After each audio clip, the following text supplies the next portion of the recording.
नमस्कार दोस्तों, मैं अमर सिंह एक और वीडियो में आपका स्वागत करता हूं। मैं आशा करता हूं आप सब बहुत अच्छे होंगे, खुशहाल होंगे। फाइनली आज हम बात करेंगे आज की वीडियो में लर्निंग और रिमेंबर के बारे में कि हम कोई चीज़ हम जो पढ़ते हैं, जो हमें पढ़ी हुई चीज़, सीखी हुई, देखी हुई चीज़ हमें मौके पर एग्जैक्टली हमको याद कैसे आए। वो सबसे बड़ी वीकनेस हमारी यही है कि अगर हम कोई चीज़ पढ़ते हैं, देखते हैं, रीड करते हैं, ठीक है, तो इसके पीछे की साइकोलॉजी क्या है कि जब हम उस चीज़ का, उस थिंग्स का, उस नोट्स का, उस फैक्ट का जब उस टाइम पे हमें काम होता है, ठीक है, एग्जैक्ट टाइम हमको याद नहीं आती वो चीज़ें और हम गलती कर बैठते हैं। फिर बाद में हमको याद आता है कि नहीं, ये चीज़ तो ऐसे थी, यहाँ पे तो ऐसा पैटर्न बैठ रहा था, यहाँ पे तो ऐसा चार्ट बनना था, ठीक है, ये स्ट्रेटजी थी हमारी, ये तरीका था हमारा, वे मैनर था हमारा, ठीक है।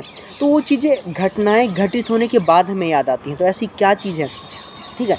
तो दोस्तों, रिसर्च ने तो अब बताया है, लेकिन एरिस्टोटल ने तो पहले, हज़ारों साल पहले इस चीज़ को बता चुके हैं कि reading and recalling that self questioning that is strength your mind.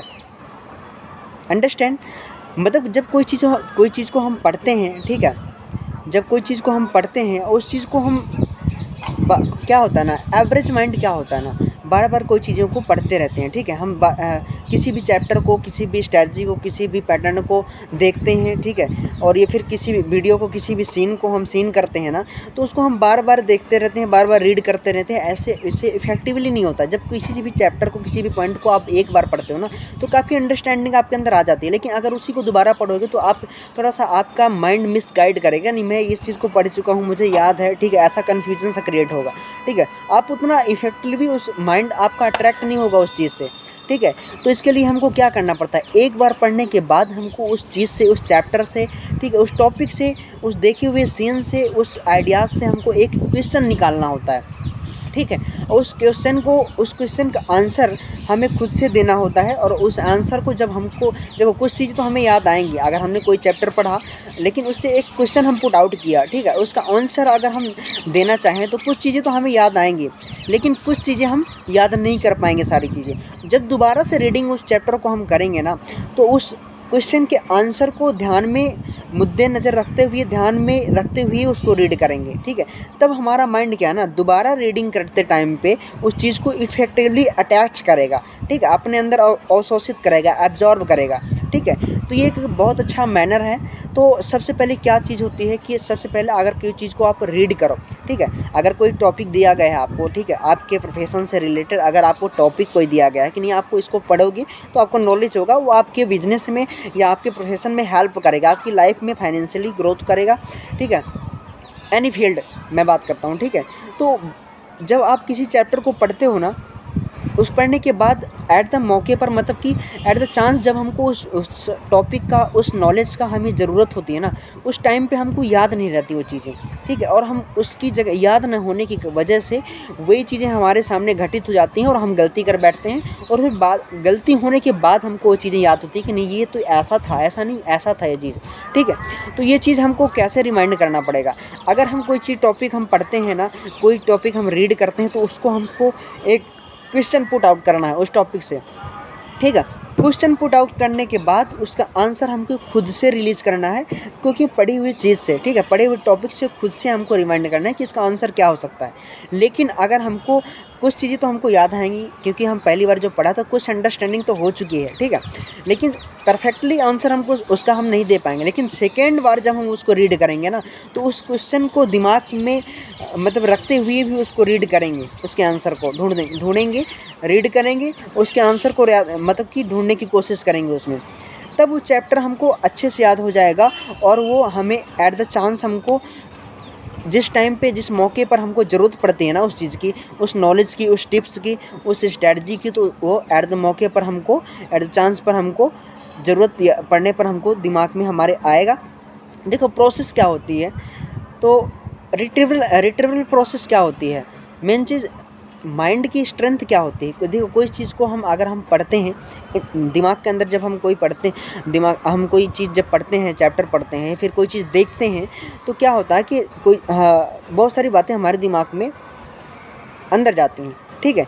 फिर उसको हम रिमाइंड करते हैं, याद करते हैं, तो फिर वो बाहर आती हैं, फिर वो अंदर जाती हैं, फिर बाहर आती हैं। दैट इज़, ये प्रोसेस इस प्रोसेस को हमको बेहतरीन बनाना पड़ेगा। वो चीज़ कैसे होगी, ठीक है, बेहतरीन हम कैसे, हम इस प्रोसेस को और ज़्यादा ओवर एक्सरसाइज कैसे कर सकते हैं इसकी। क्योंकि अगर हम कोई टॉपिक पढ़े हैं ना, तो उसको हमको दोबारा याद करने के लिए एक क्वेश्चन पुट आउट करना पड़ेगा कि नहीं उसमें क्या क्या चीज़ें हमने याद की थी, ठीक है। तो एक क्वेश्चन पुट आउट करना पड़ेगा, उस क्वेश्चन का आंसर उसी चीज़ से, जो हम पढ़ी हुई चीज़ से याद करेंगे ना जब, तभी हम उस चीज़ को इफ़ेक्टिवली दोबारा से पढ़ेंगे। क्योंकि आंसर में हम परफेक्ट नहीं हो पाएंगे ना, तब हम दोबारा से उसको पढ़ेंगे, तब हमको क्लियरली उसको समझ में आएगा, ठीक, वो चैप्टर हमको अच्छे से समझ में आएगा। लेकिन अगर हम कोई चीज़ बिना क्वेश्चन पुट आउट किए, अगर हम कोई चैप्टर एक बार पढ़ा, फिर दोबारा पढ़ा, फिर दोबारा तीसरी बार पढ़ा, फिर चौथी बार पढ़ा, तो हम बहुत सारे कन्फ्यूजन क्रिएट होंगे, हमको याद भी नहीं होगा वो, ठीक है। तो एक बार पढ़ने के बाद उस चैप्टर से, उस सीन हुए वीडियो से कुछ भी आप सीन कैप्चर करते हैं, उससे हमको एक क्वेश्चन पुट आउट करना है, उसका आंसर हमें खुद से देना है। लेकिन उतना परफेक्ट आंसर हम नहीं दे सकते हैं, क्योंकि कुछ हद तक तो हम सही दे सकते हैं, क्योंकि पहली बार हमने कोई चीज़ देखी पढ़ी तो कुछ अंडरस्टैंडिंग तो हो जाती है। लेकिन उस आंसर को जब हम दोबारा उस चैप्टर को रीड करेंगे ना, उस वीडियो को सीन करेंगे ना, तो जो इम्पॉर्टेंट थिंग्स हैं हमारी याद करने की, तो उस क्वेश्चन को दिमाग में रख करके हम उसको देखेंगे, ताकि परफेक्ट तरीके से आपके माइंड के अंदर बैठ जाए। लेकिन ये सब प्रोसेस करने के बाद भी अगर आपको याद नहीं रहता, ठीक है, आप बहुत परेशान होते हैं, आपको नॉलेज तो है, लेकिन एक्चुअली में आपको जिस टाइम पे उस नॉलेज की ज़रूरत होती है ना, उस टाइम पे वो काम नहीं आता है, आपके दिमाग में आता नहीं है, ब्रेन आपका अच्छी तरीके से उसको इफ़ेक्टिवली फ्रंट में लाता नहीं कि नहीं आपकी ज़रूरत इस चीज़ की है, इस टॉपिक की है, ठीक है। रिमाइंड नहीं आता, रिमाइंडर आपका सही नहीं है। तो उसके लिए आपको सिंपल सी बात है, मॉर्निंग में उठ करके मेडिटेशन करना पड़ेगा, योगा करना पड़ेगा, एक्सरसाइज करना पड़ेगा, और मतलब बहुत सारी इन्फ्लुएंसिंग चीज़ों से दूर रहना पड़ेगा। एज सोशल मीडिया में देखो क्या होता है ना, कि हम बहुत सारी चीज़ें जब देखते हैं ना, तो हमारे दिमाग में बहुत सारी चीज़ें क्रिएट होती हैं, थॉट क्रिएट होते हैं, विजुअलाइजेशन अपने आप होता रहता है, बहुत सारी चीज़ों के बारे में हम सोचते रहते हैं, ठीक है। हमारा माइंड हमारे कंट्रोल में नहीं हो पाता है, ठीक है। तो हमें बहुत सारी चीज़ों को इग्नोर करना पड़ेगा अपने माइंड को कंट्रोल करने के लिए, ठीक है। अपने मन को शांत रखने के लिए बहुत सारी चीज़ों को सुनना, बहुत सारी चीज़ों को देखना, बहुत सारी चीज़ों को, टॉपिक के बारे में इंटरेस्ट हमको हटाना पड़ेगा वहाँ से, ठीक है। अपने दिमाग को एक फोकस में रखना पड़ेगा, ठीक है। एक विशेष प्रोफेशन पर, विशेष टॉपिक, विशेष फील्ड पर हमको रखना पड़ेगा, जिससे कोई ऐसी फील्ड पे हम अट्रैक्टिव होकर के उसको सीन नहीं करेंगे, देखेंगे नहीं, कि जिससे हमारी वो एडिक्शन बन सके, बीमारी बन सके। जैसे कि सोशल मीडिया में बहुत सारे लोग, क्या होता है ना, बहुत सारे लोग क्या किया, अधिकतर मोस्टली लोग 95% लोग, आज की पॉपुलेशन, आज की जनरेशन यूथ क्या करते हैं, एक एंड्रॉयड फ़ोन होता है उनके पास, फुल डाटा होता है उनके पास, डाटा की कोई कमी नहीं होती, ठीक है। वो रिचार्ज हर महीने करते हैं 200-500 का, और उसमें रील्स स्क्रॉल करते रहते हैं। और साइकोलॉजी ना, सोशल मीडिया प्लेटफॉर्म की इतनी ये साइकोलॉजी है, वो आपको आपसे बेहतर पहचानता है।